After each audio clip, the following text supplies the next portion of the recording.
Minneapolis has had a rough go of it lately. If you've paid any attention to national headlines, you've seen the news coming out of Minneapolis, and it paints what appears to be a pretty grim picture. However, as is usually the case with mainstream media, grabbing onto their clickbaity headlines and leaving out more nuanced part of the stories, that's what's happening here.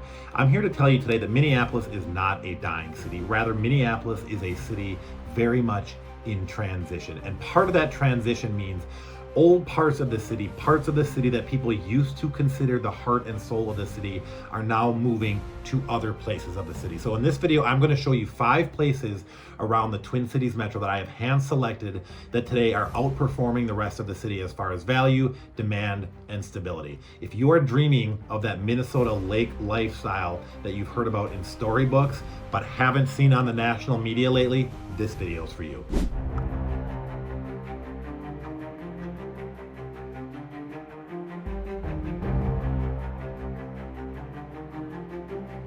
Well, if you have been watching the news at all for the past 6 months, you have seen images coming out of Minneapolis lately of Operation Metro Surge. You've no doubt seen the headlines about daycare fraud and feeding our future fraud.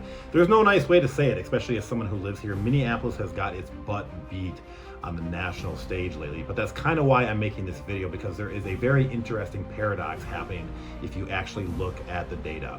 So according to Move Buddha 2026 forecast, Minneapolis has seen a nearly 32% spike in inbound search traffic since 2019, ranking us number 12 in the nation for mover hotspots. It sounds impossible, right? Especially when you look at the headlines. So I really wanted to dig into this data, so we kept going, and the data is consistent. The 2025 United Van Lines national study, United Van Lines, the guys who drive the big moving trucks around the country, they put Minnesota as the number 5 moved to state in the country. That's in 2025. Why? It's because of what else is out there. The coast and Florida in particular are dealing with absolute insurance deserts. We are seeing wild spikes in the costs of living. And Minneapolis, if you know anything, is an extremely strong value play on the national stage. And we aren't just attracting people, we are also attracting young homeowners. According to Evernest data from 2025, Minnesota is the only U.S. state where over 50% of people under 35 own their home. So what we are seeing here in Minneapolis, we're seeing a shift. We are trading the trauma of the core of the city, and we're seeing a shift and a move to the stability of these neighborhoods. So most people moving here have no idea that while the core is under this federal microscope, 5 specific neighborhoods are actually crushing it. And today we are going to take a look at this new Minneapolis and where people are actually going. Well, the first pocket, the first big win for Minneapolis that we are going to look at is the neighborhood that did what the rest of the city could not do, and that was decouple itself from the cubicle. And I am talking about the North Loop section of Minneapolis. And while the central business district of Minneapolis still faces these high vacancies, the North Loop has absolutely transformed itself into a residential first success story. And here's what I mean. So number one, according to our local MLS data, we are not seeing these wild, volatile market spikes that we saw in the past. In the North Loop, we are seeing stability. Median home price has settled in nicely right around 350 to that 365 range. You'll find a lot of condos as well in this area with sustainable appreciation rates of about 1 to 3%. And this is great news if you're a relocator, because you are not entering a wildly frenzied market. You are entering a market where you can actually perform some reasonable due diligence and actually check it out, negotiate. Good things if you're thinking about buying into that neighborhood. I'll tell you, as a local who lives here right now, and just the data supports it, it is the only neighborhood that feels like a proper 24-hour city right now. And especially considering the national headlines in the news the rest of you guys see, I will tell you myself, I am down there personally all the time on the weekends with friends. The North Loop is vibrant, it is bumping, it is banging, it is well lit. You feel safe. There are people out at all hours. It is a very walkable, very nice part of town. I just want to get that out there with all the headlines we're seeing out there these days. And the revitalization of the North Loop is largely due to the attention and massive investments it's got. Things like the North Loop Garden, which just added a 1-acre public park and thousands of square feet of new retail and housing. The city's urban heart has officially moved from that downtown into the North Loop area. And people are not just moving here because we've got a nice stable market and reasonable values. They are also moving here for the culture. This is the undisputed dining capital of the Midwest, and Minneapolis, my friends, does very well on the restaurant scene in general. But in the North Loop, you will find James Beard award-winning spots like Spoon and Stable. You will find world-class sushi at Billy's Sushi, massive rooftop scenes and parties like the Hewing Hotel. You can grab a drink and go to a Twins game at Target Field, catch a show at the Fillmore, all within this little 6-block radius of downtown. So for the relocator who wants, this high-octane life, this is the place. And if you're wondering who your neighbors are here, just take a look at the demographics. The North Loop has a median age of just about 30, 31, 32. Nearly 80% of the workforce are executive and professionals. It is one of the most highly educated, high-earning urban pockets in the entire country. This is not just a place to live. This is where Minneapolis's power users have consolidated. My name is Chris, by the way. I am your Minneapolis tour guide for today, also a real estate agent extraordinaire and lifelong Twin Cities resident. My contact information is all right here. It is also down below. If anything in this video piques your interest or you are thinking about making a move, drop me a line. This is what we do, and we do it very well. Back to Minneapolis. Well, if the North Loop is all about that high-octane urban energy, this next section is going to be more about longevity. I'm going to show you 3 areas of Minneapolis here where this internal migration within the city has kind of settled into some long-term roots. So the first place we are going to look, we're going to go from North Loop and move just a little bit north and a little bit east to the section cleverly called Northeast Minneapolis. So let me lay it out for you. Well, North Loop is for the executive urbanite, focused more on that career and nightlife. Northeast now is going to be more for the creative professional, and there's a very subtle difference here and a couple interesting data points. North Loop has the highest income in the city. Northeast rivals it as far as education. You will find a massive concentration of master's and doctorate's degrees in Northeast. You're going to find professors, scientists, senior creatives. You're going to find folks who want roots rather than a high rise. That's really the difference. More creative versus more of that executive urbanite feel you get in North Loop. One thing that really anchors this Northeast neighborhood, and what a lot of relocators don't realize, is its proximity to the Mississippi River. So in 2026, this riverfront is no longer just an industrial attraction or highlight, I should say. It's a lifestyle driver. You have immediate access to St. Anthony, Maine, and its trails, Boom Island Park, which offers the single best skyline view of the city.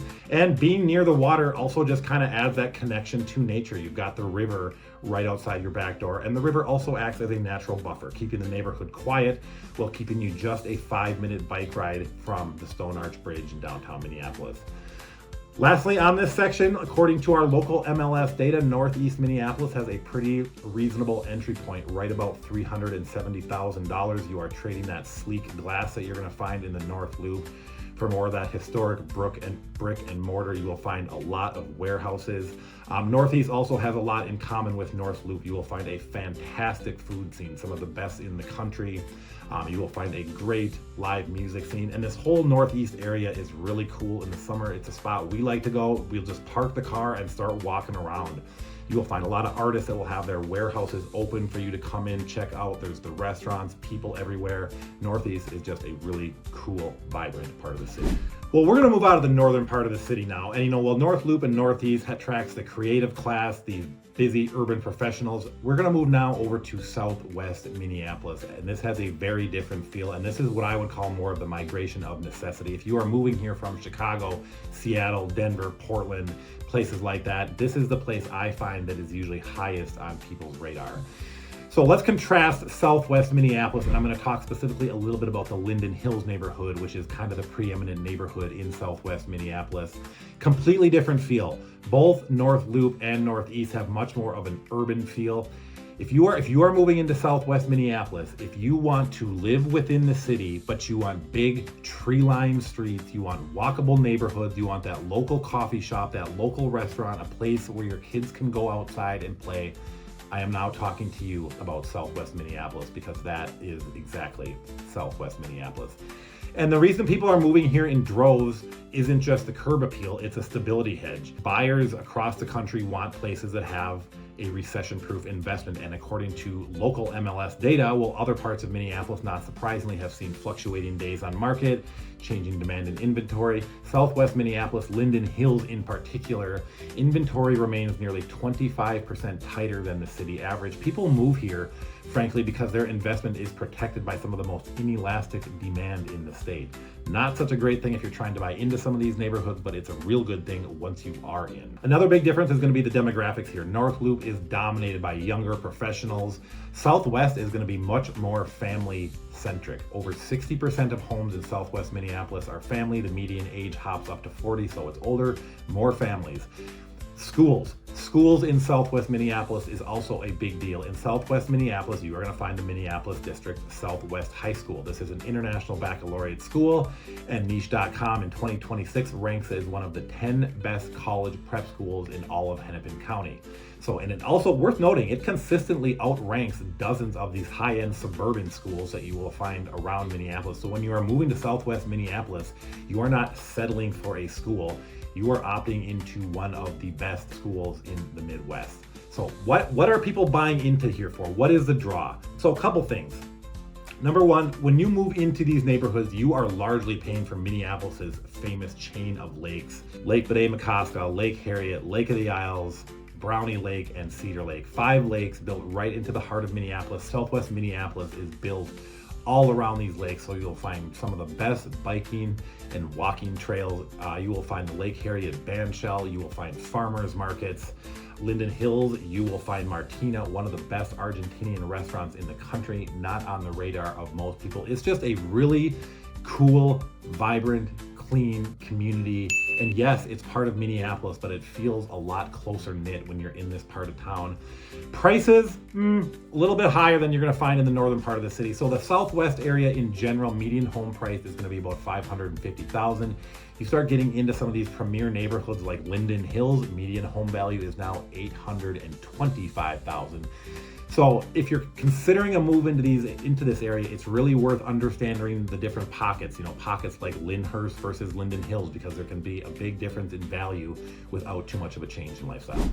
Well, what if you want that same kind of lifestyle, but you don't want the $800,000 price tag offered up by places like Linden Hills?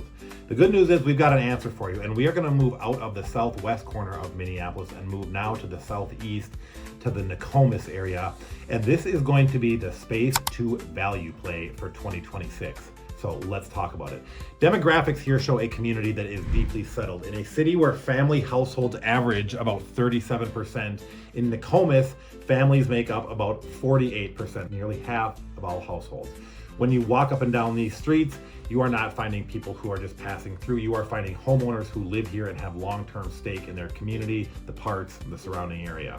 This is a highly professional, highly educated pocket. Over 73% of adults hold a degree, and the median age is going to be very close to Southwest, right about 40. Here's a very interesting nugget about the Nokomis area. So as an agent, I look at something called vacancy rate, and vacancy rate gives you some idea of how much power you're going to have in negotiation. Just for a frame of reference, so a normal city usually has 5 to 7% of its houses open at any time, vacancy rate.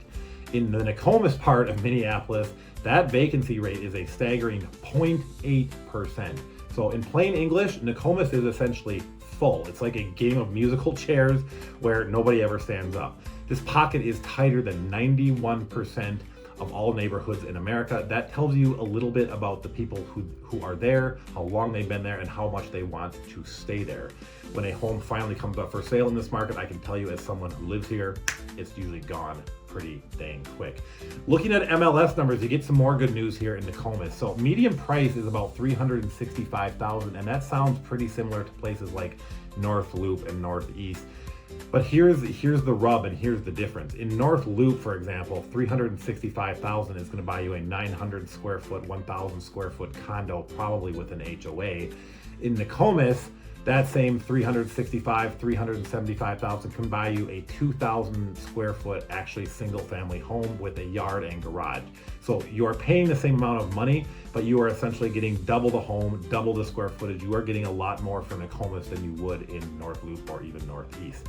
Lifestyle here, I would call it active and grounded. You've got the golf course tucked right in there. Of course, you've got 400-acre Lake Nokomis right there with all of its trails. You've got some great restaurants as well tucked in there. Nokomis, you will find a lot of awesome dive bars. Don't ask me how I know that, I just know it. Baker's Wife, one of the best bakeries in the cities, is tucked in over there. You've got the Grand Round Scenic Byway, which is a 55-mile loop that will take you all over the city. Once you are connected, you are right on the doorstep of MSP, our airport. So there's a lot to love. You are located centrally in the city and close to many things that make this neighborhood oh so desirable. Well, we've got one final fifth pocket to bring your attention to here as we start to wrap up this video. And this last pocket, I will say, is overlooked by even a lot of locals. I have helped a number of people move into this neighborhood, and they were shocked, frankly, that something so cool was right under their nose and they never even knew it was there. And we're going to talk about Bryn Mawr, which is a neighborhood just to the west of Minneapolis, and we're going to call it something fancy. We're going to call it the strategic sleeper for 2026. So Bryn Mawr, I will tell you absolutely, as somebody who lives here, Bryn Mawr is the ultimate if you know, then you know neighborhood. It is geographically kind of isolated, tucked right in between downtown Minneapolis proper and between major parklands and hills, which kind of gives it its own tucked away small town garden suburb kind of feel, despite being literally a 5 to 10 minute bike ride to downtown Minneapolis. Cool side note, if you live in Bryn Mawr, you can hop on your bike and be at the Twin Stadium in 10 minutes, not deal with parking idiots, things like that. I'm getting off on a tangent. But let's talk about why this is a strategic move for 2026. So while neighborhoods like Southwest Minneapolis, Linden Hills, we talked about that, are famously expensive, and yeah, they bring a lot to the table, Bryn Mawr brings a very similar feel. And local MLS data shows we've got much better pricing options. You can get into Bryn Mawr for somewhere between 450 to 500,000. Homes there consistently sell at about 99% of list price. And the thing you need to know about Bryn Mawr, it is a buy and hold neighborhood. Many areas around the metro, home ownership sits around 50%. In Bryn Mawr, home ownership sits closer to 85%. That means you've got people that want to be there, have pride in their properties and in their communities, contrasted to an area which, you know, is a very high rent area. People do not flip houses in Bryn Mawr. They move and they stay quite literally for decades. Median age is 41, and this is one of the more stable demographics in the cities. You are not competing with transient apartment dwellers. You are moving in next to other professionals who very likely view this as their forever spot. Why is it a strategic sleeper? Well, you are moving in right next to Theodore Wirth Park. Think that's like Minneapolis's Central Park. About 750 acres. It is the largest park in Minneapolis. It's got everything: golf courses, wooded trails, bogs, trees, pine cones, skiing. You can rent snow tubes, mountain bikes. No shortage of things to do. And if you live in Bryn Mawr, it is very literally right in your backyard. Bryn Mawr is the only place I would say in the Twin Cities where you can be in a boardroom in a skyscraper downtown and be on a wooded hiking trail by 515. I know it's cheesy, it's super true. Bryn Mawr is anchored by a small but mighty business district. You've got Cup of Java right in the heart of Bryn Mawr. That is kind of a community gathering space, really cool coffee place. Udapel's Brewing right on the banks of Bassett Creek. Check that place out sometime. Udapel's Brewing in the summer with that creek and some live music going on is just, it's a beautiful spot, and there's lots of little cool spots like that right in Bryn Mawr. So if you are someone either relocating or moving who just wants, you want the prestige and nature of the suburbs, but you don't want to give up that soul and proximity of the city, Bryn Mawr is definitely the place for you. As I wrap up this video, what I really want to impress upon all you guys watching this video that are not in Minnesota is, number one, what you have seen on the national media past 4, 5, 6 years is not at all how Minnesota looks, feels, and functions on a daily basis. Yes, we've had an ugly run of it for sure. Common sense, guys. Like, what you see on TV, mainstream media, is usually not always the reality. That is absolutely the case here. And number two, Minneapolis, this whole idea that Minneapolis is a city dying couldn't be further from the truth. It is a city that is under transition, and that is shifting its energy around. We just talked about it in the course of this video. For the first time, the numbers back us up too. For the first time in our history, downtown Minneapolis population just blew through 60,000. That means their population is now larger than major suburban neighbors like Edina or Minnetonka. And the thing you have to really understand is what's different now. People are now living downtown, not just commuting in and out. That's a big difference. So yeah, some of these office buildings might be dark. The flip side that you don't hear is 1,000 new condos just went into the other office building, and they've got 1,000 new neighbors right across the street. After 7 years of decline, the trend officially flipped. In 2025, Minnesota saw a net gain of nearly 9,000 people moving here from other states. Population is increasing, it's not decreasing. We've got a AAA bond rating, meaning the largest banks in the world see what I see, a city reinventing itself. We have a median household income that is 11% higher than the national average. We are doing very well. So don't believe everything you see in the media, my friends. Questions, comments, or sarcasm, you want to talk about anything you saw in this video or something stands out, my contact information is all right here. It is also down below. I will be extremely transparent with you. Thanks for watching. My name is Chris. We'll see you on the next video.